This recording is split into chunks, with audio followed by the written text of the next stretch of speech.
Hello friends, स्वागत है आप सभी का। देखिए, आज की क्लास बहुत इंपॉर्टेंट होने वाली है। सम्मिश्र विश्लेषण यानी कॉम्प्लेक्स नंबर की सीरीज हमने शुरू की थी, जो आपके बीएससी का पोर्शन है और फर्स्ट ग्रेड और सेकंड ग्रेड दोनों के लिए ही बहुत महत्वपूर्ण क्लास है। और साथ में जो आपके अदर जो टीचर्स एग्जाम्स होती है अदर स्टेट्स की, उनमें भी इसका पोर्शन इंक्लूडेड है। तो देखिए, इसमें क्लास 2 पहले हो चुकी है। जो क्लास फर्स्ट थी उसमें हमने बेसिक कवर किया था कि जो आपके पास में कॉम्प्लेक्स एनालिसिस में जो बेसिक है डेफिनेशन जैसे हमने देखी थी, फिर उसके बाद में लिमिट्स, और फिर उसके बाद में जो सम्मिश्र फलन है उसकी परिभाषा, उसके ऊपर सीमा यानी लिमिट कैसे अप्लाई करें वो हम कवर कर चुके हैं। कॉन्टिन्यूटी को कवर कर चुके हैं और डिफरेंशियबिलिटी को कवर कर लिया हमने। इसके बाद में क्लास 2 जो थी उसमें हमने विश्लेषिक फलन को अच्छे से कवर कर लिया है, उससे रिलेटेड जो चीज़ें हैं वो हम कर चुके हैं। और सीआर इक्वेशन यानी सेकेंड क्लास में मोस्टली हमने एक तो विश्लेषिक फलन और सीआर इक्वेशन को हमने कवर कर लिया। अब आज की क्लास में क्या होगा कि जो सीआर इक्वेशन है उसका पोलर फॉर्म हम स्टडी करेंगे। तो आज की क्लास में जो अपने महत्वपूर्ण टॉपिक रहने वाले हैं वो सबसे पहले तो आपका एक पोलर फॉर्म जिसको डिस्कस करेंगे कि polar form of CR equation यानी कोसी-रीमान इक्वेशन का पोलर फॉर्म क्या होगा उसको हम पढ़ने वाले हैं आज। और इसके बाद में आपका प्रसंवादी फलन पढ़ेंगे और इसका खासकर इसका जो आपके पास सीआर इक्वेशन का और प्रसंवादी फलन का दोनों का जो अनुप्रयोग है यानी एक संयुग्मी निकालने का जो अनुप्रयोग है वो हम स्टडी करेंगे, जिसपे सबसे ज़्यादा क्वेश्चन पूछे जाते हैं। यानी संयुग्मी पूछा जाता है एग्जाम में, उसके जो प्रीवियस ईयर्स के क्वेश्चन है उसको भी हम स्टडी करने वाले हैं, उनको हम देखने वाले हैं। तो चलिए शुरू करते हैं। फिर आज की जो क्लास है उसमें आपके पास है polar form of Cauchy Riemann equation. Cauchy Riemann equation का पोलर फॉर्म देखो, कोसी-रीमान इक्वेशन जो सीआर इक्वेशन है वो हम कर चुके हैं। अगर आपने वो क्लास नहीं देखी है तो आप उस क्लास को एक बार जरूर देखें ताकि कोसी-रीमान इक्वेशन अच्छे से आपको क्लियर हो जाए, अच्छे से समझ में आ जाए। कोसी-रीमान इक्वेशन में आपके पास में क्या था कि अगर आपके पास में कोई यहाँ पर एक सम्मिश्र फलन है W जो एफ जेड इस तरह से है u एक्स वाई। एक बार जल्दी से मैं इसको रिवीजन कर लेता हूं क्विकली ताकि अच्छे से हमें चीजें समझ में आ जाए। आइटा वी एक्स वाई, यहां पर देखो कि u जो है वो वास्तविक आपके पास में पार्ट है यानी वास्तविक भाग है फलन का, और v जो है वो काल्पनिक भाग है। तो कोसी-रीमान समीकरण जो हम पढ़ चुके हैं वो है आपके पास में del u upon del x is equal to del v upon del y. एक तो कथन ये है, एक इक्वेशन ये है कोसी-रीमान इक्वेशन की कि u का अगर मैं x के रिस्पेक्ट में आंशिक अवकलन यानी पार्शियल यहाँ पर डेरिवेटिव करूं और v का y के रिस्पेक्ट में आंशिक अवकलन करूं तो दोनों का बराबर आएगा। और दूसरा आपके पास में है एंड, अगर u का y के रिस्पेक्ट में आंशिक अवकलन करता हूं मैं और v का x के रिस्पेक्ट में करूं तो मेरे पास में ये ऋणात्मक रूप से एक दूसरे के बराबर होंगे। ये हम अच्छे से कवर कर चुके हैं। इसके ऊपर जो प्रीवियस ईयर्स के क्वेश्चंस आए हुए हैं आपके वो भी मैं करवा चुका हूं, ठीक है। एक बार अपनी ये पूरा जो थ्योरेटिकल पोर्शन है वो कंप्लीट हो जाए तो उसके बाद में हम जो प्रीवियस ईयर्स के जितने भी क्वेश्चंस है उसकी हम क्लास रख लेंगे। एक क्लास, दो क्लास, जितने भी कवर होंगे वो सारे क्वेश्चन जो आपके पास में पिछले 5-7 सालों में आए हुए हैं, फर्स्ट ग्रेड में, सेकंड ग्रेड में, डीएसएसबी में, केवी में, एनवीएस में, उन सबको हम कवर कर लेंगे ताकि कहीं भी कोई कमी नहीं रह जाए अपनी स्टडी में, ठीक है। देखिए, इसको हम अब इसका पोलर फॉर्म स्टडी करते हैं। तो पोलर फॉर्म स्टडी करने के लिए यहां पर मैं अज्यूम कर लेता हूं, जो जैसे कि हमें पता है, लेट अज्यूम कि x जो है इसको मैं ले लेता हूं r कोस थीटा और y is equal to r sine theta. ऐसे ही लेते हैं पोलर फॉर्म। जब हमने कॉम्प्लेक्स नंबर में पहले ही पढ़ चुके हैं, तो अगर आपने कॉम्प्लेक्स नंबर नहीं पढ़ा है, 11th का चैप्टर है, तो उसके लिए मैंने ऑलरेडी एक क्लास बना रखी है, तो उसको आप जरूर एक बार देखें। देखिए, x is equal to r cos theta और y is equal to r sine theta. तो यहां पर देखो, अगर मैं इन दोनों का स्क्वायर करके ऐड कर दूं तो क्या आएगा। देखो, जैसे ये इक्वेशन 1 एक बार इसको कहते हैं और इसको कहते हैं इक्वेशन 2। इसका मैं स्क्वायर करके ऐड कर दूं तो ये आ जाएगा मेरे पास में x square is equal to r square cos square theta आएगा, और ये आएगा y square is equal to r square sine square theta. इन दोनों को ऐड करें तो क्या आएगा, देखो x square plus y square, और इसमें से आर स्क्वायर कॉमन आ जाएगा तो अंदर रह जाएगा sine square theta plus cos square theta, और sine square theta plus cos square theta होता है 1, तो इसको हम लिख सकते हैं यहां पर आर स्क्वायर। तो ये आ गई आपके पास में इक्वेशन नंबर 3। इसी को देखो हम स्टडी यहां पर करने वाले हैं। देखो, हमने क्या लेके चले हैं, हम x is equal to r cos theta, याद रखना क्योंकि ये काम में आएगा, और y is equal to r sine theta. यहां से हमने इन दोनों को स्क्वायर करके ऐड कर लिया तो मेरे पास में आ गया x square plus y square is equal to r square. ये इक्वेशन 1 थी अपने पास में, ये इक्वेशन 2 और ये इक्वेशन 3। अब देखो इसका मैं क्या करता हूं, आंशिक अवकलन करता हूं। इस पूरी इक्वेशन का मैं आंशिक अवकलन करता हूं। आंशिक अवकलन, अवकलन, आंशिक अवकलन का मतलब होगा आपके पास में पार्शियल डेरिवेटिव। पार्शियल डेरिवेटिव हम इसको करते हैं तो क्या आएगा, देखो पहले यहां पर x के रिस्पेक्ट में करें तो यहां पर आएगा 2x आ जाएगा यहां पर, और इज इक्वल टू आ जाएगा मेरे पास में 2r, और ये आ जाएगा del r upon del x. तो यहां से del r upon del x क्या मिल जाएगा मुझे, x अपॉन आर मिल जाएगा। ठीक है, यहां से फिर उसके बाद में अगेन पुनः अगर मैं यहां पर इक्वेशन 2 का अब की बार y के रिस्पेक्ट में, ये किया मैंने x के रिस्पेक्ट में, x के सापेक्ष हमने अवकलन कर लिया। अब हम y के सापेक्ष करते हैं तो ये आएगा 2y is equal to 2r, और ये del r upon del y आने वाला है। तो यहां से del r upon del y क्या मिलेगा मुझे, यहां आप देखेंगे y अपॉन आर मिल जाएगा। ये आ जाएगी आपके पास में y के सापेक्ष हमने अवकलन कर लिया। ओके, यहां तक कोई दिक्कत नहीं, आई थिंक आसान सा काम था जो हमने कर लिया है। ओके सॉरी, देखो इसके बाद में देखो इक्वेशन 1 और 2 को हम एक बार डिवाइड करते हैं। इक्वेशन 1 और 2 को यहां पर हम क्या करते हैं, डिवाइड करते हैं। तो समीकरण 1 यहां पर मैं लिखता हूं, समीकरण 2/1 ऐसे लिखो आप इसको, 2/1, 2 में 1 का भाग दे दें तो क्या मिलता है, देखो यहां पर अपने पास में यहां मिल जाएगा y अपॉन एक्स, और इस साइड आएगा r साइन थीटा, और अपॉन में आ जाएगा मेरे पास में r कोस थीटा। तो ये r और r कैंसिल आउट हो जाएगा, यहां से मिलेगा मेरे पास में tan theta is equal to क्या आ जाएगा, y अपॉन एक्स, ये टर्म आ जाएगी। ठीक है, यहां से आप इसको ऐसे लिख सकते हैं, theta is equal to tan inverse y upon x, इसको भी याद रखना है। तो यहां से देखो जो मैंने ब्रैकेट में लिखे हैं इनको एक बार हमें याद रखना है। एक तो टर्म ये वाली, एक टर्म ये है आपके पास में जो del r upon del y है, इसको हम बाद में रेसिप्रोकल कर लेंगे, जरूरत पड़ेगी तब। देखो इसके बाद में देखो आगे का पोर्शन देखते हैं, यहां समझते हैं, थोड़ा सा आगे चलते हैं। देखिए अब आपके पास में यहां हम स्टडी एक बार वापस चलते हैं स्टार्ट पे। देखो यहां हमने ये जो टर्म थी आपके पास में ये फाइंड आउट हमने कर ली है, ये देखो यहां पर, और del r upon del x, del r upon del y find out कर लिया। थीटा हम ऑलरेडी फाइंड आउट यहां पर कर चुके हैं जो tan inverse y upon x है।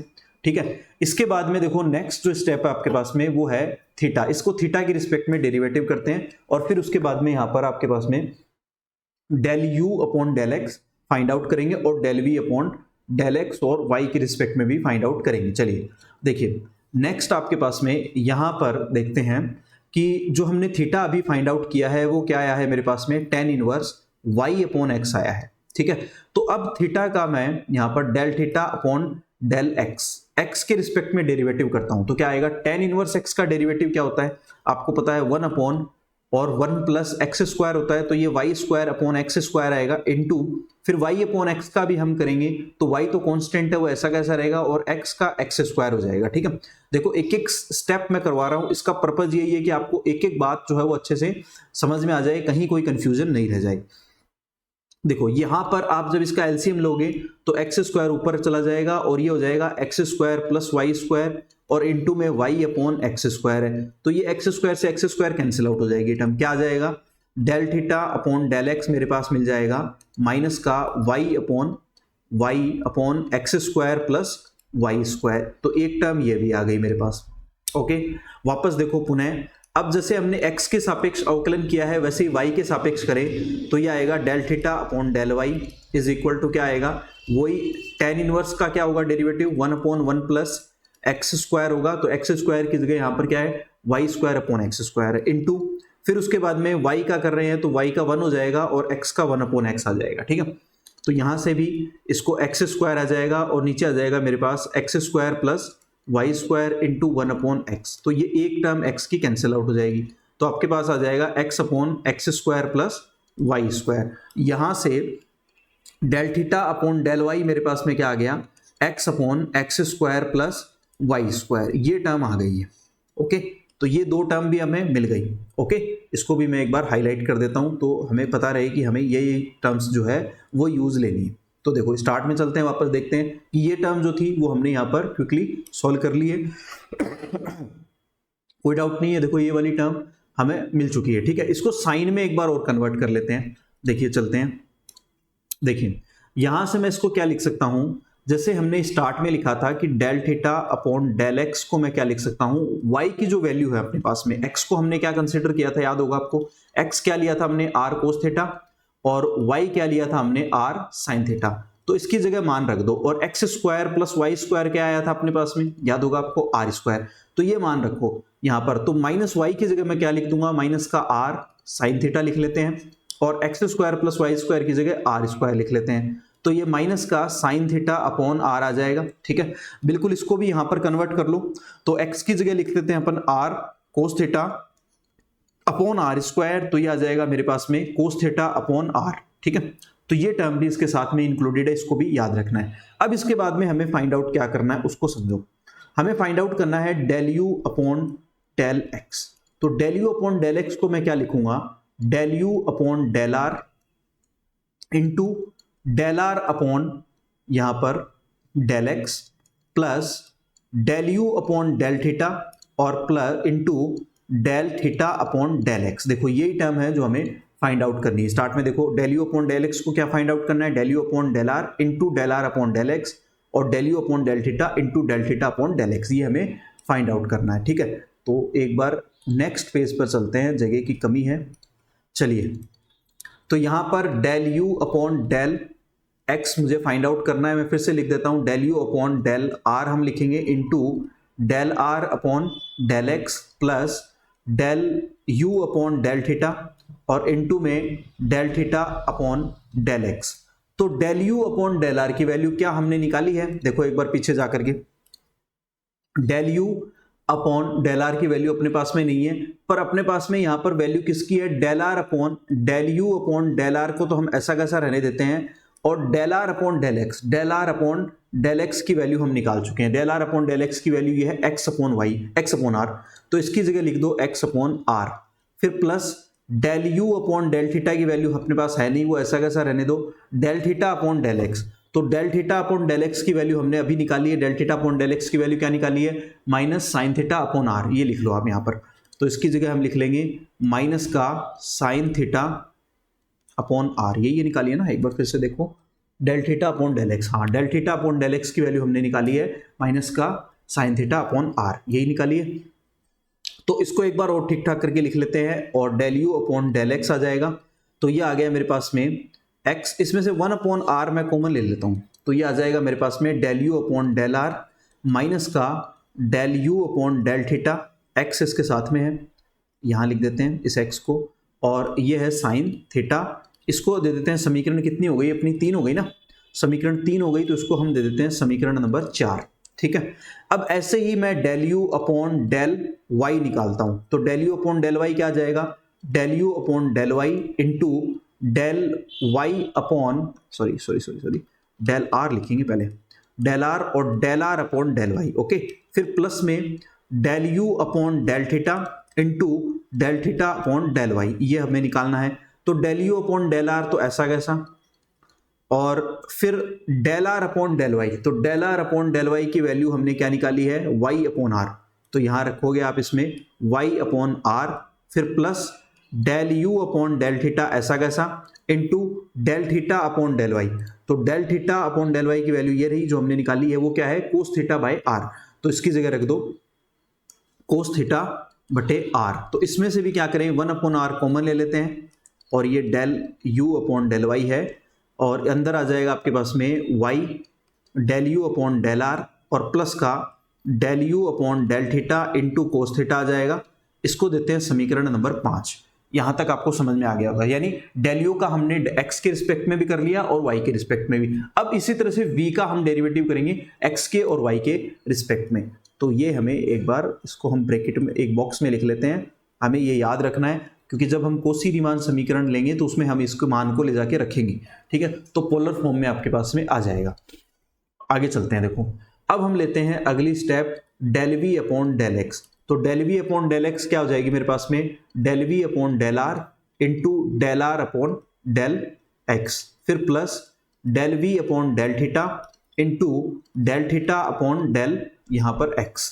तो देखिए del v upon del x del r तो ऐसा कैसा, और del r upon del x, del r upon del x की वैल्यू क्या निकाली थी हमने, del r upon del x की वैल्यू ये रही, एक्स अपॉन आर है तो इसमें रख दो ऐसा कैसा एक्स अपॉन आर, फिर plus del v upon del theta ऐसा कैसा del theta upon del x, del theta upon del x, del theta upon del x की वैल्यू क्या निकाली हमने, minus sine theta by r, तो वो इसमें रखो माइनस का साइन थीटा बाय आर। तो इसमें से भी क्या करेंगे, 1 अपॉन आर कॉमन आ जाएगा, अंदर रह जाएगा मेरे पास में यहाँ पर x del v upon del r, और फिर माइनस का यहाँ पर आ जाएगा del v upon del theta sine theta, ये टर्म आ जाएगी। ठीक है, इसको मैं ऐसे लिख लेता हूँ del v upon del r, एक बार फिर से लिख लेता हूँ सेट करके थोड़ा सा, और ये आ जाएगा मेरे पास में x del v upon del r minus का del v upon del theta और साथ में है आपका साइन थीटा। तो ये एक टर्म और आ गई है मेरे पास में, समीकरण कितनी हो गई, 4 5 हो गई, तो ये आ जाएगी 6 नंबर, कितनी होगी 5 होगी ना, तो ये आ जाएगा 6 नंबर। ओके, तो अब ऐसे ही मैं यहाँ पर del v upon del y भी फाइंड आउट करेंगे, तो del v upon del r dot del r upon del y, फिर प्लस का del v upon del theta into में है आपके पास में del theta upon del y. तो यहाँ से del v upon del r तो ऐसा कैसा, और इनटू में del r upon del y, del r upon del y की वैल्यू क्या है, देखो ये del r upon del y y upon r है, तो इसकी जगह रख दो वाई अपॉन आर, फिर plus del v upon del theta और del theta upon del y, del theta upon del y की वैल्यू क्या है, यहाँ पर देखो ये रही, यहाँ पर है कोस थीटा बाय आर, तो कोस थीटा बाय आर यहाँ पर रखेंगे कोस थीटा बाय आर, तो यहाँ से आ जाएगा del v upon del y is equal to 1 upon r, इसमें से वापस से कॉमन ले लेते हैं, तो अंदर रह जाएगा मेरे पास में y del v upon del r, फिर plus del v upon del theta into cos theta आ जाएगा, और ये आ जाएगा समीकरण नंबर 7। अब देखो क्या करना है, यहां तक आपने सिर्फ अवकलन किया है, सिंपली कुछ भी नया काम नहीं किया, सिर्फ अवकलन करके हमने यहां पर वैल्यू निकाल ली है। ठीक है, ये देखो ये सिर्फ मैंने यहां पर अवकलन किया, अवकलन करने के बाद में मैंने यहां पर सिर्फ जो मान थे वो रख दिए और अवकलन करके वैल्यू निकाल ली। अब देखो इसका एक बार इसका स्क्रीनशॉट ले लो, कोई डाउट है तो बताओ।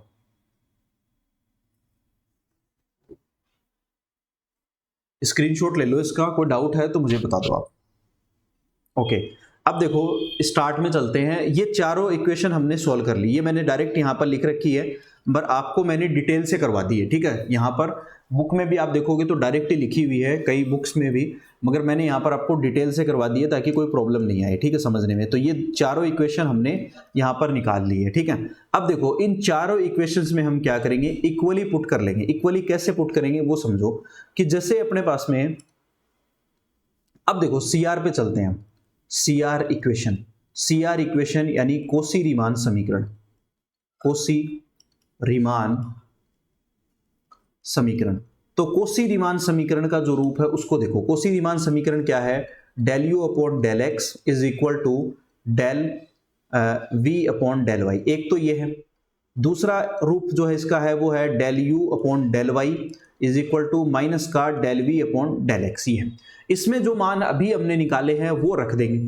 ठीक है, और वो मान जब हम इसमें रखेंगे तो अपने पास में ये समीकरण प्राप्त होगी। देखो ये रही, यानी ये दोनों समीकरण हैं, जब हम इसमें मान रखेंगे कि del u upon del x और is equal to del v upon del y, एक तो ये है, और एक है del u upon del y जो अभी मैंने लिखा है, और माइनस का del v upon del x. इसमें जब वो समीकरण जो हमने निकाली है, यानी समीकरण कौन कौन सी समीकरण थी अपने पास में, 4 5 6 और 7 से मान रखने पर, तो जब हम यहां पर मान रखेंगे समीकरण 4 5 6 और 7 से, यहां पर जब इसमें मान रखेंगे तो अपने पास में ये समीकरण प्राप्त होगी, जो आपको सीधे ही याद रखनी है। जैसे हमने कोशी रीमान समीकरण को याद रखा हुआ है, वैसे ही पोलर फॉर्म को भी याद रखेंगे। ठीक है, एक बार मैं इसको डायरेक्ट ही लिख देता हूं, क्योंकि मैं पूरे डिटेल से वैसे भी करवा चुका हूं, तो मुझे नहीं लगता अब इसकी ज़्यादा ज़रूरत है। ओके, फिर ज़्यादा बड़ा हो जाएगा वीडियो। चलो इतना ही आपके पास में, del u upon del r is equal to 1 upon r del v upon del theta, एक ये याद रखना है, और del u upon del theta is equal to minus का r del v upon del r. ये दोनों पोलर फॉर्म है जो आपको याद रखने हैं। ये दोनों आपके पास में क्या है, पोलर फॉर्म है, ठीक है, कोसी रीमान के पोलर फॉर्म है, ये हमें याद रख लेने दोनों। ये दोनों हमें जिस तरह से देखो, ये हमने समीकरण CR याद रखी हुई है कार्टेशियन फॉर्म में, ठीक है, जिस तरह से हमें कार्तीय रूप में कार्टेशियन फॉर्म में हमने याद रखी है, उसी तरह से पोलर फॉर्म यानी ध्रुवीय रूप में भी हमें इनको क्या कर लेना है, यानी ध्रुवीय रूप में भी हमें इनको याद रख लेना है। Del u upon del r is equal to 1 upon r del v upon del theta, और del u upon del theta is equal to minus का आर और del v upon del theta del r. ये आपको याद रख लेनी है, ठीक है। इतना काम आपका कंप्लीट हो गया पोलर फॉर्म में, ठीक है, कि अगर आपके पास में क्वेश्चन में पोलर फॉर्म आ रखी है तो पोलर फॉर्म में हम उसको सॉल्व कर सकते हैं, उसकी जगह आप जो आपके पास में है LHS और RHS उसको आप रखोगे, पुट करोगे, और अगर कार्टेशियन फॉर्म यानी कार्तीय रूप में है तो उस हिसाब से हम इसको सॉल्व करेंगे। क्वेश्चन जब आएगा तो हम इसको डिटेल से देख लेंगे। अब एक बार वो टॉपिक एक और छोटा सा इसको भी कवर करते चलते हैं, फिर एक बार ये 2 टॉपिक और बचे हुए हैं, 2-3 टॉपिक। एक ही आपका W का ध्रुवीय रूप में अवकलज है, ये देख लेते हैं, छोटा सा टॉपिक है। फिर परसंवादी फलन यानी हार्मोनिक फंक्शन है, उसको देख लेते हैं, और फिर इसका एक एप्लीकेशन है वो देख लेते हैं। ये टॉपिक कवर करने के बाद में आपके पास में एक साथ ही सारे क्वेश्चन ले लेंगे, उनको कवर कर लेंगे।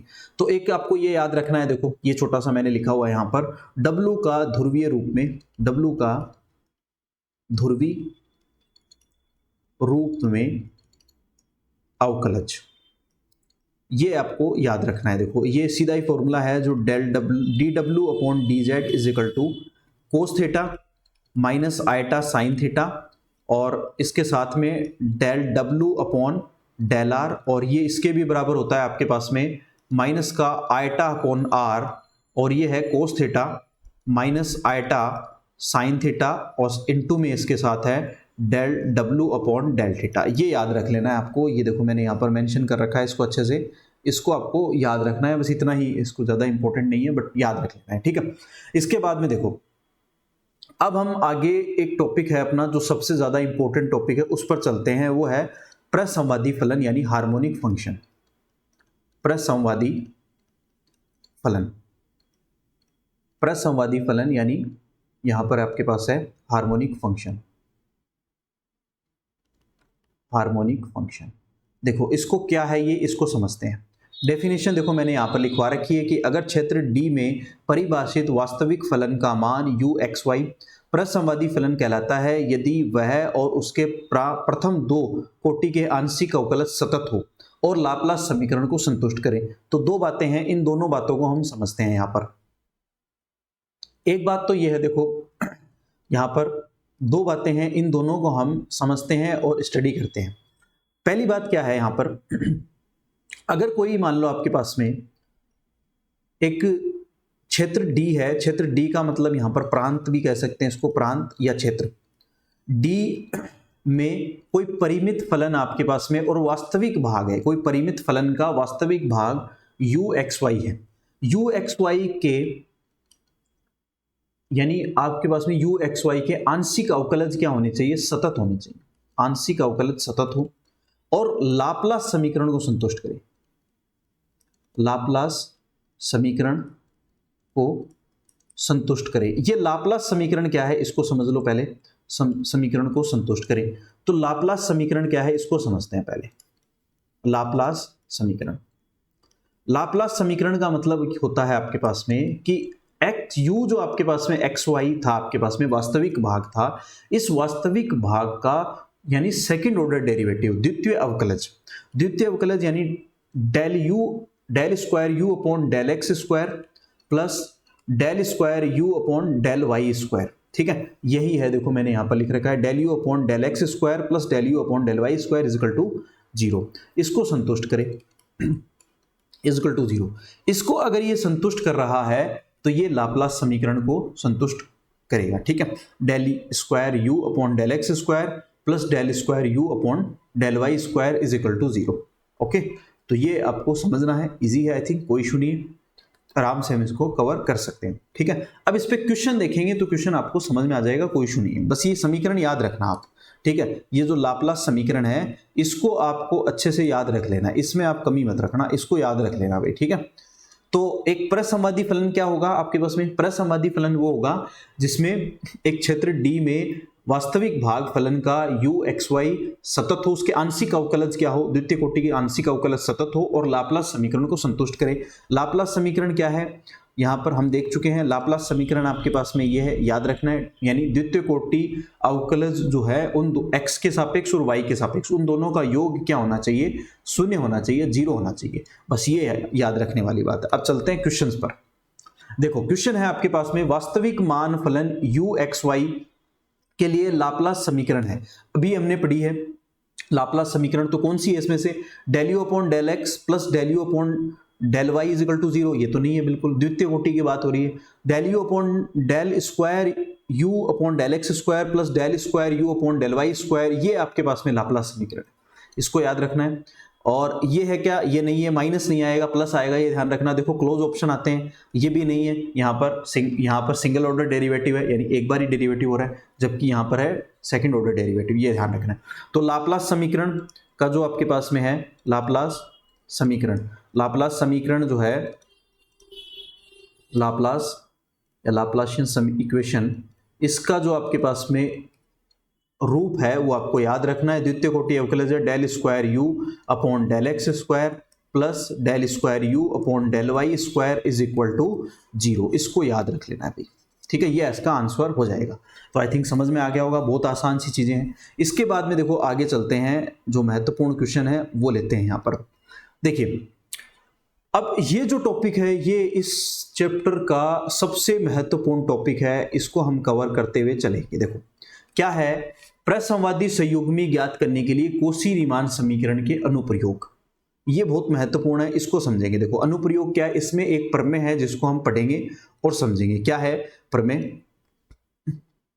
कि एक z आपके पास में फंक्शन होता है z, यानी इसको मैं ऐसे w भी लिख सकते हैं, सम्मिश्र फलन है fz, और fz के बाद क्या होता है आपके पास में u x y plus iota v x y। इसमें देखो दो भाग होते हैं, मैं स्टार्ट से बता रहा हूं शुरू से ही, कि ये आपका है रियल पार्ट ऑफ fz है, यानी ये वास्तविक भाग है फलन का, और ये आपका इमेजिनरी पार्ट ऑफ fz है, यानी ये जो है आपके पास में एक काल्पनिक भाग है, यानी एक वास्तविक भाग है और एक काल्पनिक भाग है। तो विश्लेषिक फलन हो, ये क्या हो आपके पास में, क्या होना चाहिए, विश्लेषिक फलन होना चाहिए। विश्लेषिक फलन क्या होता है, इसको हम डिटेल से कर चुके हैं प्रीवियस क्लास में, तो आपने अगर वो क्लास नहीं देखी है तो जरूर जाके देखें उसको, ताकि चीजें अच्छे से समझ में आ जाएं। फिर उसके बाद में देखो, जहां दोनों u x y v x y संयुग्मी है, ये दोनों क्या है, एक दूसरे के क्या होंगे, यहाँ पर संयुग्मी होंगे। संयुग्मी फलन है। संयुग्मी फलन क्या होता है वो मैं थोड़ा सा एक्सप्लेन करता हूं, पहले एक एक वर्ड को एक्सप्लेन करते चलते हैं ताकि कोई दिक्कत नहीं आए। कॉन्जुगेट फंक्शन, संयुग्मी फलन क्या होता है, देखो एक बार मैं इसको थोड़ा सा एक्सप्लेन कर देता हूं। जैसे z मान लो मेरे पास में, जैसे हमने 11th क्लास का जो चैप्टर अपना सम्मिश्र संख्या, उसमें हमने इसको अच्छे से कवर किया था, याद होगा आपको, कि x प्लस आइटा वाई जैसे मेरे पास में अगर कोई फलन हो, ठीक है, तो इसका संयुग्मी क्या होता है, x बार से हम इसको लिखते हैं, और ये होता है x माइनस आइटा वाई, ये होता है, ठीक है। चलो एक बार इसको इतना ही रखते हैं, और आपको अगर डिटेल से इसको देखना है तो इसकी क्लास में ऑलरेडी करवा चुका हूं, तो आप उसको जरूर देखें। 11th क्लास का चैप्टर है आपका सम्मिश्र संख्या यानी कॉम्प्लेक्स नंबर, ठीक है। उसमें आगे चलते हैं। देखो इसमें से एक फलन u x y दिया हुआ है, इसमें से एक फलन जो आपके पास वास्तविक भाग है वो आपको दिया गया है, दूसरा भाग हमें याद करना है, ठीक है। तो इसके लिए आपको एक प्रमेय का जो ये कथन है वो आपको याद रखना है, और मोस्ट इंपोर्टेंटली ये जो आपको याद रखना है, जिसको मैं अभी ब्रैकेट में बंद कर रहा हूं, देखो बॉक्स में बंद कर रहा हूं, ये आपको याद रखना है कि dv is equal to del v upon del x dx और प्लस का del v upon del y d y. इसकी हेल्प से कैसे ज्ञात करेंगे वो भी मैं आपको बताता हूं। देखो CR इक्वेशन जो हम पढ़ चुके हैं यहां पर है, तो ये CR इक्वेशन का ही अनुप्रयोग है, समीकरण उसी का एप्लीकेशन है। तो CR इक्वेशन क्या होती है, del u upon del x is equal to होता है del v upon del y, ये होता है एक पार्ट, तो ये होता है इसका।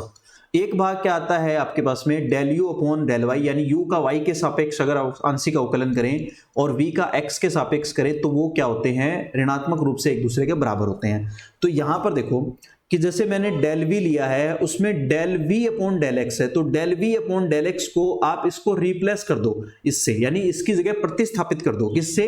जो सीआर समीकरण है उससे प्रतिस्थापित कर दो। तो सीआर समीकरण से प्रतिस्थापित करेंगे तो ये del u upon del y आ जाएगा इसकी जगह, और डी एक्स ऐसा कैसा, plus del v upon del y को भी प्रतिस्थापित कर दो तो u में आ जाएगा आपके पास में, ठीक है, x आ जाएगा और ये आ जाएगा dy। ये देखो मैंने क्या किया यहां पर, इस CR समीकरण से इसको प्रतिस्थापित कर दिया। तो अब हम क्या करेंगे, ये u में कन्वर्ट हो गई, u हमें दिया गया है, ये ऑलरेडी देखो यहां पर मेंशन है कि u जो फलन है वो यहां पर दिया गया है, तो u का हम आंशिक अवकलन x और y के सापेक्ष निकाल लेंगे, फिर इसके अंदर इसको क्या करेंगे, प्रतिस्थापित कर देंगे और फिर इसका समाकलन कर देंगे, ठीक है। फिर ये जो आई है आपके पास में, इसका हम क्या करेंगे, समाकलन करेंगे तो v आ जाएगा, अपने आप पता ही है अपने को समाकलन करते हैं तो dv का जब समाकलन करेंगे तो v आ जाएगा। इस पे क्वेश्चन करते हैं, देखो आपको समझ आएगा बहुत आसानी से।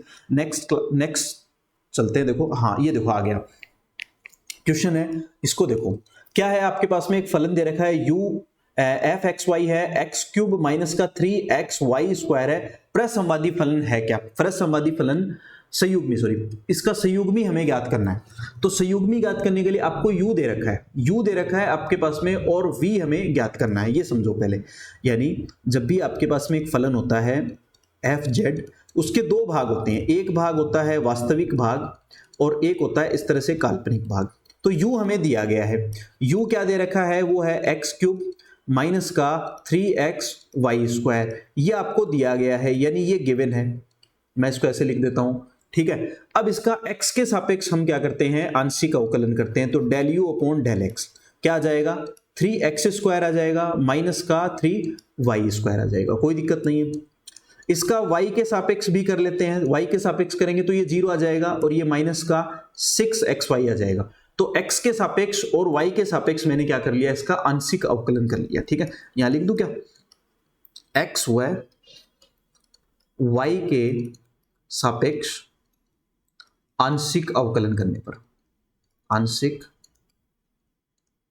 अवकलन करने पर, ठीक है। तो नोट्स मेरे साथ बनाते चलें आप, देखो मैंने आप वैसे ही नोट्स बना रखे हैं और आप लोग जो टेलीग्राम चैनल पे जुड़े हुए हैं वहां पर मैं इसको नोट्स की पीडीएफ जो है वो सेंड कर दूंगा, तो आप अगर नहीं जुड़े हुए हैं तो उसका डिस्क्रिप्शन में लिंक है, तो आप उससे भी जुड़ जाइए। देखिए अब आपके पास में इसका जो हमें संयुग्मी ज्ञात करना है, उसके लिए अभी जो सूत्र हमने लिखा था उसको आप देखो क्या था, डेल वी जो थ्योरम का स्टेटमेंट था वो क्या था, d v is equal to था डेल वी अपॉन, देखो ये अभी बताता हूं मैं आपको, ये था देखो याद होगा आपको, del v upon del x d x आ जाएगा, और यहां पर del v upon del x d x plus del v upon del y और डी वाई। तो अब CR समीकरण से इसको हम प्रतिस्थापित करते हैं, CR इक्वेशन में क्या था, del u upon del x is equal to del v upon del y था एक तो, और एक होता है del u upon del y is equal to minus का del v upon del x. तो इसको पहले तो प्रतिस्थापित करो, यानी CR से इसको क्या करेंगे, यहां पर प्रतिस्थापित करते हैं, तो क्या आएगा देखो, dv इज इक्वल टू आ जाएगा, इसकी जगह लिख देता हूं मैं माइनस का del u upon del y आ जाएगा dx, और फिर plus del v upon del y की जगह क्या आ जाएगा, del u upon del x आ जाएगा और ये dy आ जाएगा। तो मैंने इसको प्रतिस्थापित कर दिया। अब प्रतिस्थापित करने के बाद में जो हमने del u upon del x यानी u का x के सापेक्ष जो अवकलज निकाला है और u का y के सापेक्ष जो अवकलज निकाला है, इन दोनों के मान इसमें रख देंगे और फिर इसका समाकलन करेंगे। चलिए देखते हैं, देखो आपके पास क्या आया है, यहां पर dv इज इक्वल टू आया है माइनस का डेल u अपॉन डेल, क्या लिख दिया मैंने, डेल y, ठीक है, डेल y और ये dx था, और फिर प्लस का था मेरे पास में डेल u अपॉन यहाँ पर डेल x और डेल x था, और साथ में था dy, ठीक है। तो अब इनके मान देखो, अभी जो हमने निकाले हैं del u upon del y का मान क्या निकाला है, देखो अभी पीछे जाकर के इसका निकाला है माइनस का 6xy, इसका मान हमने निकाला है माइनस का 6xy, और del u upon del x यानी x के सापेक्ष अवकलज करके मान क्या निकाला था, 3x स्क्वायर माइनस का 3y स्क्वायर, ठीक है। तो ये निकाला है हमने 3x स्क्वायर माइनस का 3y स्क्वायर, ये मान इसके अंदर रख दो, तो dv इज इक्वल टू आ जाएगा आपके पास में, ये माइनस ऑलरेडी है और यहाँ भी माइनस है तो मैं इसको सीधा ही लिख देता हूँ, प्लस का xy आ जाएगा dx आ जाएगा, फिर इसकी जगह रख दो ये वाला और इसमें से 3 कॉमन ले लो, तो ये x square minus y square d y आ गया। ठीक है, अब देखो क्या करने वाले हैं, अब यहां पर हम इसका समाकलन कर देंगे। ठीक है, आंशिक समाकलन, तो यहां पर डी आ जाएगा। इसमें देखो x के सापेक्ष हो रहा है, तो जो बची हुई टर्म है उसको हम कांस्टेंट मान के बाहर ले लेंगे, तो ये x dx आ जाएगा प्लस 3 बाहर आ जाएगा और ये हो जाएगा एक्स स्क्वायर माइनस का वाई स्क्वायर और डी वाई। समाकलन करोगे तो ये तो v आ जाएगा, ये 6y ऐसा कैसा आ जाएगा और इसका आ जाएगा आपके पास में एक्स स्क्वायर बाई 2 आ जाएगा प्लस 3, और यहां पर क्या आ जाएगा जब इसका समाकलन हम करने वाले हैं, यह आ जाएगा एक्स स्क्वायर वाई आ जाएगा और माइनस का वाई क्यूब बाय 3 आ जाएगा। तो ये आपका आंसर आ गया, इसको आप ठीक ठाक करके लिख लेना।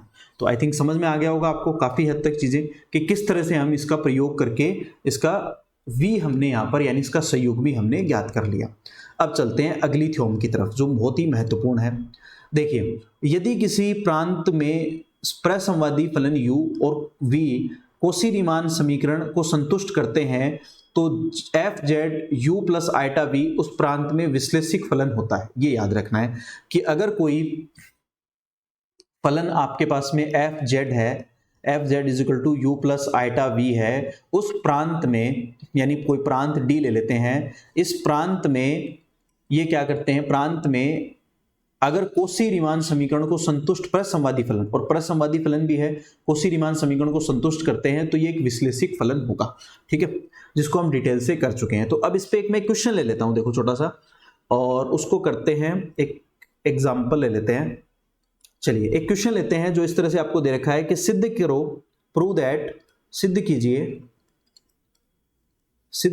एक क्वेश्चन है मेरे पास, बुक का ही ले रहा हूं मैं, और ये आपको दे रखा है u is equal to cos x और कोस हाइपरबोलिक y, ये आपको दे रखा है, एक प्रसंवादी फलन है, एक प्रसंवादी फलन है। इसको सिद्ध करते हैं, देखो यहां इसको प्रूव करते हैं, सॉल्व करते हैं, तो क्या आएगा, देखो यहां पर u आपको दे रखा है और प्रसंवादी फलन है, तो इसका मतलब ये लाप्लास समीकरण को क्या करेगा, संतुष्ट करेगा। u अगर प्रसंवादी फलन है, प्रसंवादी फलन है, तब लाप्लास समीकरण को क्या करेगा, संतुष्ट करेगा, लाप्लास समीकरण को संतुष्ट करेगा, लाप्लास समीकरण को ये संतुष्ट करेगा। और लाप्लास समीकरण क्या थी, हम पढ़ चुके हैं, क्या है आपके पास में, del square u upon del x square plus del square u upon del y square is equal to 0, इसको संतुष्ट करेगा। तो u यहां पर क्या दे रखा है, कोस x और कोस हाइपरबोलिक y, इसका x के सापेक्ष अवकलन करते हैं, क्या आएगा यहां पर, कोस x का क्या होता है, ये तो कांस्टेंट है, इसको बाहर रख लेंगे, और कोस x का आ जाएगा माइनस का साइन x और कोस हाइपरबोलिक y, ये टर्म आ जाएगी। ठीक है, फिर उसके बाद में del u upon del y, इसका y के सापेक्ष करेंगे तो कोस x ऐसा कैसा आ जाएगा और इसका साइन हाइपरबोलिक y आ जाएगा। ठीक है, तो यहां एक बार आंशिक अवकलन हमने कर लिया, अब दूसरी बार भी करना पड़ेगा, तो वापस करते हैं इसका del square u upon del x square, एक बार और पुनः इसका आंशिक अवकलन करेंगे, तो अब की बार देखो कोस एक्स आ जाएगा मेरे पास में यहाँ पर, तो यह आ जाएगा माइनस का साइन एक्स का क्या हो जाएगा, कोस एक्स हो जाएगा, और कोस हाइपरबोलिक वाई ऐसा कैसा रहेगा क्योंकि कांस्टेंट है वाई की टर्म। इसका भी हम करेंगे del square u upon del y square y के सापेक्ष, तो यहाँ पर कोस एक्स तो ऐसा कैसा कांस्टेंट है और साइन एक्स का हो जाएगा कोस हाइपरबोलिक वाई। अब ये समीकरण 1 आ गई, ये समीकरण 2 आ गई, इन दोनों को ऐड कर दो, 1 प्लस 2, दोनों को ऐड करोगे तो देखो ये दिख रहा है आपको, एक माइनस की टर्म और एक प्लस की टर्म है, तो अपने आप ही क्या आ जाएगी, ये 0 आ जाएगा। तो del square x del square u upon del x square plus del square u upon del y square is equal to क्या आ जाएगा, 0 आ जाएगा। यही हमें प्रूव करना था, हैंड्स प्रूव। ठीक है, तो यही हमें प्रूव करना था कि जो दिया गया फलन है वो प्रसंवादी फलन है या नहीं है। तो अगर वो लाप्लास समीकरण को संतुष्ट करता है तो वो निश्चित रूप से प्रसंवादी फलन होगा, अगर वो लाप्लास समीकरण को संतुष्ट करता है। चलिए आगे चलते हैं, एक और ले लूं क्या क्वेश्चन, एक और ले लें क्वेश्चन, तो खूब सारे हैं। देखिए एक और लेते हैं, क्वेश्चन है मेरे पास में, एक क्वेश्चन है आपके पास में, सिद्ध करो कि एक फलन है u एक्स वाई है, और इज इक्वल टू दे रखा है आपको 1/2 log और ये है x square plus y square, इस तरह से आपको दे रखा है। प्रसंवादी फलन है, पहले तो ये सिद्ध करना है कि ये प्रसंवादी फलन है, प्रसंवादी फलन यानी हार्मोनिक फंक्शन है, ये सिद्ध करना है और फिर उसका आपको यहां पर संयुग्मी भी ज्ञात करना है। ठीक है, प्रसंवादी फलन है ये आपको ज्ञात करना है और ये दे रखा है आगे। अच्छा ठीक है, फिर कोई नहीं, चलो मेंशन कर ही रखा है तो फिर क्यों एक्स्ट्रा लिखें।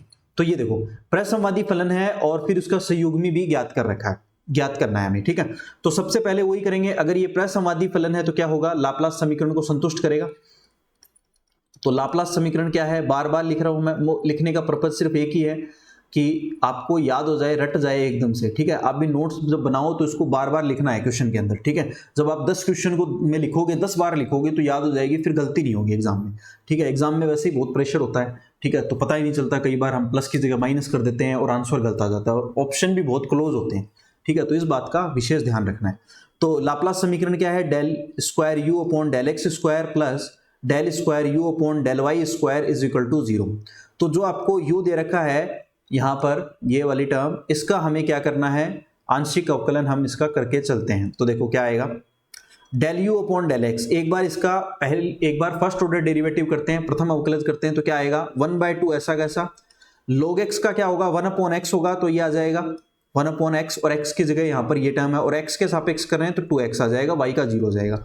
तो ये 2 कैंसिल आउट हो जाएगा, x अपॉन आ जाएगा x square plus y square. ठीक है, फिर यहां पर इसका y के सापेक्ष करेंगे, del u upon del y, y के सापेक्ष करेंगे तो 1/2 ऐसा कैसा और log का वही होगा x square upon y square और इनटू में आ जाएगा 2y आ जाएगा आपकी बार, तो ये 2 वापस कैंसिल आउट, तो ये y अपॉन आ गया x square plus y square. यहां तक कोई दिक्कत नहीं है, आसान सी बात है। इसको समीकरण 1 दे देते हैं और इसको समीकरण 2 दे देते हैं, दोनों ही काम में आएगी जब हम इसका संयुग्मी ज्ञात करेंगे।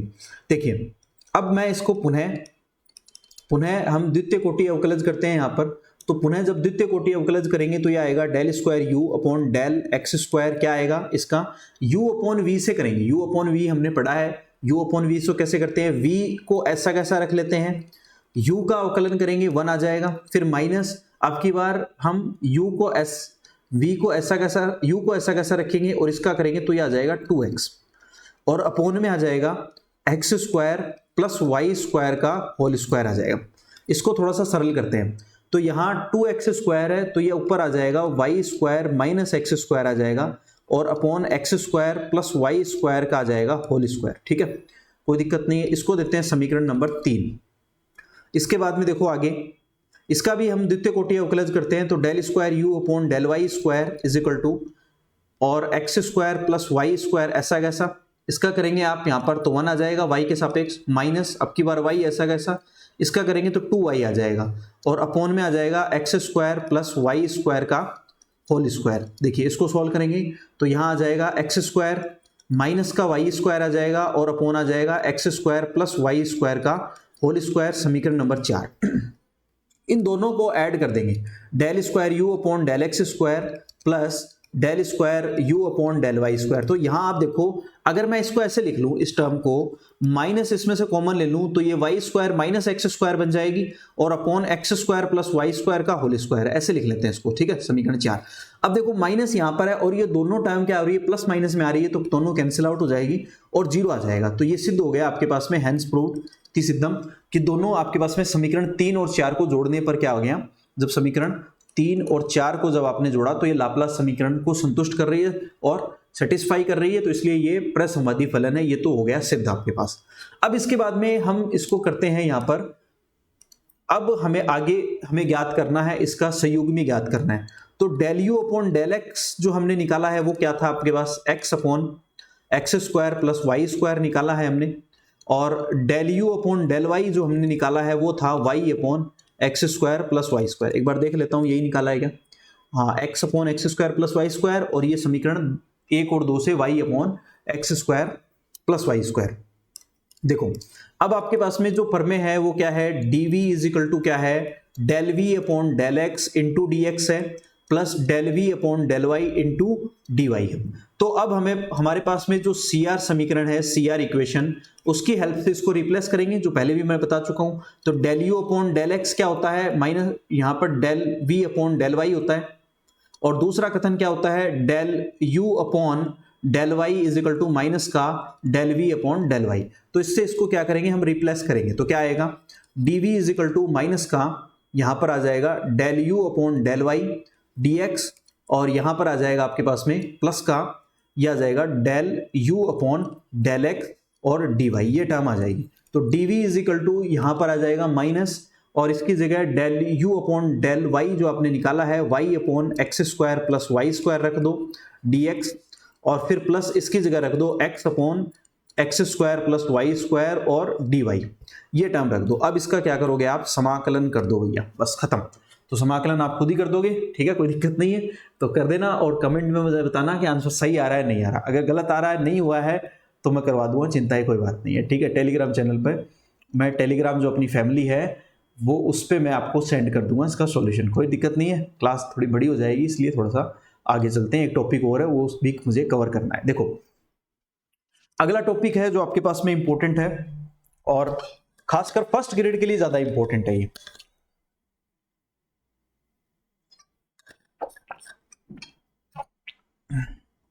देखिए अगला अपना टॉपिक है जिसे हम कहते हैं conformal mapping. Conformal mapping, conformal mapping क्या है इसको समझते हैं। कन्फॉर्मल मैपिंग यानी अनुकोण प्रतिचित्रण, हिंदी में इसको कहेंगे हम अनुकोण प्रतिचित्रण। देखो क्या है, इसको समझो। माना आपके पास में एक W एक फलन है, आपके पास में सम्मिश्र फलन है f z u plus iota v, या इसको ऐसे भी लिख सकते हैं एफ प्रांत डी में जेड समतल और W समतल के उन बिंदुओं के मध्य एक समीकरण से परिभाषित संबंधित हो तो इसे मैपिंग कहते हैं।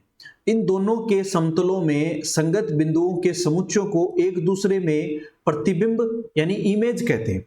देखो क्या होगा इसमें, कन्फॉर्मल मैपिंग ये होती है कि जब आपके पास में एक दो प्लान है, आपके पास में यानी दो समतल है, एक जेड समतल है और एक है आपके पास में यहाँ पर एक जेड समतल और एक डब्ल्यू समतल है। इन दोनों यहाँ पर बिंदु स्थित हैं, और इन दोनों में अगर यहाँ पर मैपिंग के अंदर मैग्नीट्यूड यानी एंगल का, जो आपके पास में कोई भी एंगल है, एंगल मतलब कोण, कोण का कोण मान लो कोई भी थीटा कोण है, और वो उसका जो मैग्नीट्यूड है आपके पास में यानी परिमाण है वो अगर सेम रहे, मैग्नीट्यूड आपका क्या रहे, सेम रहे, और इसकी डायरेक्शन भी सेम रहे, डायरेक्शन भी क्या रहे, सेम रहे। इसका मतलब यह है कि जो परिमाण है, परिमाण और दिशा, परिमाण और दिशा दोनों क्या रहे आपके पास में, सेम रहे, परिमाण और दिशा दोनों यहां पर सेम रहे, तो उसको हम कहते हैं कन्फॉर्मल मैपिंग। और यदि परिमाण जो है यानी मैग्नीट्यूड तो सेम है, यदि जो आपके पास में मैग्नीट्यूड है, मैग्नीट्यूड तो क्या रहे, सेम रहे, बट दिशा यानी डायरेक्शन जो आपके पास है वो अपोजिट हो जाए, डायरेक्शन क्या हो जाए, अपोजिट हो जाए, ठीक है, डायरेक्शन क्या हो जाए, अपोजिट हो जाए, विलोम हो जाए, विपरीत हो जाए, तो इसको हम कहते हैं, इस कंडीशन को हम कहते हैं आइसोगोनल। ये भी हम पढ़ेंगे। अब देखो सेकंड ग्रेड तक तो इतना बहुत है, जैसे ये मैंने करवा दिया, इतना बहुत है सेकंड ग्रेड के सिलेबस में तो, पर फर्स्ट ग्रेड में इसके लिए 2 क्लासें और एक्स्ट्रा होंगी, तो वो मैं और करवा दूंगा, ठीक है। तो अभी तो इसको थोड़ा देख लेते हैं। तो ये छोटी सी बात है, इसको याद रखना है आपको। इसके देखो मैंने यहां पर कर रखा है कि प्रतिचित्रण में वक्रों के प्रतिबिंब पर कोणों का परिणाम सेम, परंतु दिशा अगर बदल जाए कोणों की, तो उसको तुल्यकारी यानी आइसोगोनल कहते हैं। ये आपको डेफिनेशन याद होनी चाहिए, ठीक है। अब देखो यहां पर जो मैपिंग है वो अपने पास होती है 4 तरह की। इसको भी समझना है कि जो मैपिंग होती है वो 4 तरह की होती है। एक तो होती है ट्रांसलेशन, एक जो मैपिंग है उसे हम कहते हैं यहां पर, ये देखिए ट्रांसलेशन, ठीक है। एक होती है रोटेशन यानी आघूर्ण, एक होगी आपके पास में मैग्निफिकेशन यानी आवर्धन, बड़ा करना, ठीक है, विस्तार कर देना, ठीक है। एक होती है इन्वर्जन, इन्वर्जन का मतलब होता है आपके पास में प्रतिलोम, ठीक है। इसके एक एग्जांपल ले लेता हूं मैं, देखो एग्जांपल बुक से ही ले लेता हूं मैं। देखिए जो आपके पास में ट्रांसलेशन है उसका मतलब है z is equal to translation और आवर्धन, रोटेशन जो है यहाँ एक एक ले लेते हैं। चलो, ट्रांसलेशन का मतलब है आपके पास में यहाँ पर रूपांतरण, ठीक है, हिंदी में मैं लिख देता हूँ इसको रूपांतरण, ठीक है। रोटेशन का मतलब होता है आघूर्ण, ठीक है, रोटेशन का मतलब है आघूर्ण, ठीक है। जैसे W is equal to c z यहाँ पर आपके पास में है और C की वैल्यू जो है वो ग्रेटर देन 0, ये आघूर्ण को दर्शाता है। फिर उसके बाद में मैग्निफिकेशन, मैग्निफिकेशन का मतलब होता है आपके पास में यहाँ पर आवर्धन, मैग्निफिकेशन का मतलब होता है आवर्धन। आवर्धन, आवर्धन का मतलब क्या है, किसी भी जो आपके पास में चित्रण है उसको आप विस्तार कर देते हो, उसको कितना विस्तार करते हो उसको कहते हैं आवर्धन, आवर्धन में लिखेंगे ये, सॉरी, ठीक है। फिर उसके बाद में आता है इन्वर्जन, इन्वर्जन को हम कहते हैं यहां पर व्युत्क्रमण, व्युत्क्रमण, आवर्जन को कहेंगे हम व्युत्क्रमण। व्युत्क्रमण का मतलब होगा W is equal to f z is equal to 1/z, यानी इसका इनवर्स कर दिया हमने तो ये हो जाएगा इन्वर्जन, ठीक है। इन चारों जो आपके पास में मैपिंग है, चारों मैपिंग जो कन्फॉर्मल मैपिंग है, इसको हम कहते हैं यहां पर बायलीनियर ट्रांसफॉर्मेशन, यानी चारों जो है ये मिलकर बनती है बायलीनियर ट्रांसफॉर्मेशन, बायलीनियर ट्रांसफॉर्मेशन, यानी इसको हिंदी में हम कह सकते हैं द्विरेखीय रूपांतरण, द्विरेखीय रूपांतरण, इन चारों को। और सिर्फ ये जो दो आपके पास में तीन जो है, पहले वाली तीन यानी ट्रांसलेशन, रोटेशन और मैग्निफिकेशन, इनको कहते हैं सिर्फ लीनियर ट्रांसफॉर्मेशन, यानी पहली तीन जो है, ठीक है, पहली प्लस दूसरी और प्लस तीसरी, ये तीन जो है इसको हम कहते हैं लीनियर ट्रांसफॉर्मेशन, यानी ट्रांसफॉर्मेशन, यानी आप इसको कह सकते हैं रैखिक रूपांतरण। तो ये आपके पास में बेसिक था जो आपका कवर हो गया है, ठीक है। और इससे रिलेटेड जो आगे का पोर्शन है आपके पास में एक और, ये और देख लो छोटा सा, ये एक और पॉइंट है, एक दो पॉइंट इंपॉर्टेंट है, उसको और देख लेते हैं, फिर अपनी क्लास आज के लिए इतनी रखेंगे, फिर उस कुछ और टॉपिक्स जो है वो अगली क्लास में कवर करेंगे, काफी बड़ी हो जाएगी, ठीक है। आवश्यक प्रतिबंध देखो मैपिंग के लिए क्या है, इसको समझ के चलते हैं कि यदि W आपके पास में एफ जेड प्रांत D जेड समतल में एक कन्फॉर्मल मैपिंग W समतल के प्रांत D डैश में एफ जेड जेड का एक विश्लेषिक फलन है, इसको समझेंगे कि जैसे W is equal to f z है और इसका जो प्रांत है आपके पास में, इसका प्रांत D है और एक आपके पास में ये जेड समतल में है, ये क्या है, इसके लिए जो जेड प्लान है यानी जेड समतल है, और एक आपके पास में W समतल है, W प्लान है, तो W प्लान में जो प्रांत होगा वो बदल जाएगा और वो D डैश है, ठीक है। तो एफ जेड जो है वो जेड का विश्लेषिक फलन है, ये आवश्यक प्रतिबंध है, इसको याद रखना है। इसकी डिटेल हम बाद में करेंगे नेक्स्ट क्लास में, क्यों करेंगे इसके क्वेश्चन, क्योंकि वो फर्स्ट ग्रेड का पोर्शन में आ जाता है फिर ज्यादा, ठीक है। ये सेकंड ग्रेड में सिर्फ इतना ही आता है, इतना ही है जो भी सिर्फ ये अभी की जो एग्जाम हुई है दिसंबर 2022 की, उसी में जोड़ा गया है, पहले तो ये बुक थी भी नहीं, ठीक है। आगे देखेंगे पर्याप्त प्रतिबंध, पर्याप्त प्रतिबंध क्या है कि एफ जेड जेड का एक विश्लेषिक फलन और यहाँ पर जेड समतल के प्रांत D में है और यह D में एफ डैश जेड जो कि 0 के बराबर नहीं है, mapping f W is equal to f z D के प्रत्येक बिंदु पर कन्फॉर्मल होगा, यानी प्रतिचित्रण होगा, आपके पास में अनुरूप प्रतिचित्रण होगा। ये दो बातें आपको याद रखनी है, इसकी डिटेल में आपको नेक्स्ट क्लास में करवाऊंगा, क्योंकि वो पोर्शन जो है वो आ जाता है फर्स्ट ग्रेड में, ठीक है। सेकंड ग्रेड में सिर्फ आपको डेफिनेशन तक ही एक बार रखना है, क्योंकि इतना ही अपने सिलेबस में। अब देखो दो तीन मोस्ट इंपॉर्टेंट पॉइंट है, ये याद रखना है। प्रत्येक बहुपद फलन जो है वो सतत और अवकलनीय होता है। लास्ट में दो तीन बातें जो नोट लगा के आप लिख लेना। एक तो ये है कि प्रत्येक बहुपद आपको पता ही है पॉलिनोमियल्स होते हैं, पॉलिनोमियल्स जितने भी होते हैं वो सारे के सारे सतत होते हैं, याद रखना है, और अवकलनीय होते हैं, वह अवकलनीय, क्योंकि जब हम उनको विश्लेषिक सिद्ध कर रहे हैं तो इसके लिए ये जरूरी है। फिर उसके बाद में अगला है बहुपद फलन के अलावा एक घात या इससे अधिक घात के समस्त फलन सतत होते हैं मूल बिंदु पर, यानी एक घात का या अधिक घात का अगर कोई आपके पास में जैसे जेड स्क्वायर है, f z is equal to z square है, तो ये दो घात का है, तो ये मूल बिंदु पर क्या होगा आपके पास में, यहाँ पर मूल बिंदु यानी 0 0 पर सतत होगा, ठीक है, और सतत होगा, ठीक है, ये याद रखना है। यदि एक दो घात या इससे अधिक के समस्त फलन मूल बिंदु पर अवकलनीय होंगे, दो घात के, यानी ये दो घात का है तो ये अवकलनीय भी होगा, सतत भी होगा, और अवकलनीय है तो सीधी सी बात है सतत तो होगा ही फिर। ठीक है, यानी कोई भी फंक्शन जो है, कोई फलन जो है वो सतत है तो आवश्यक नहीं है वो अवकलनीय हो, पर अगर कोई फलन अवकलनीय है तो वो निश्चित रूप से सतत होता है, ये ध्यान में रखना है। ठीक है, एक ये क्वेश्चन जो है ये मैं करवा चुका हूं पहले, AFC 2011 में आया हुआ क्वेश्चन है, और ये आप लोग एक बार इसको जरूर निकालना, सोल्व करना, कोई नहीं समझ में आए तो मुझे बताना, ये मैं करवा चुका हूं आपको। ठीक है, ये मैं पिछली क्लास में आपको करवा चुका हूं, इसको आपने अगर नहीं देखा है, FZ is equal to root XY modulus में, ये मैं करवा चुका हूं पिछली क्लास में, प्रीवियस क्लास में मैं इसको करवा चुका हूं। ठीक है, उस वहां जाके आप इसका सॉल्यूशन जरूर देखें। तो आप देखिए आज की क्लास अपनी इतनी रहेगी। ठीक है, और अब आपका जो सेकंड ग्रेड का पोर्शन है वो आपका पूरा कंप्लीट हो गया है यहाँ पर, यानी सेकंड ग्रेड RPSC का जो पोर्शन है वो यहाँ पर कंप्लीट हो गया है।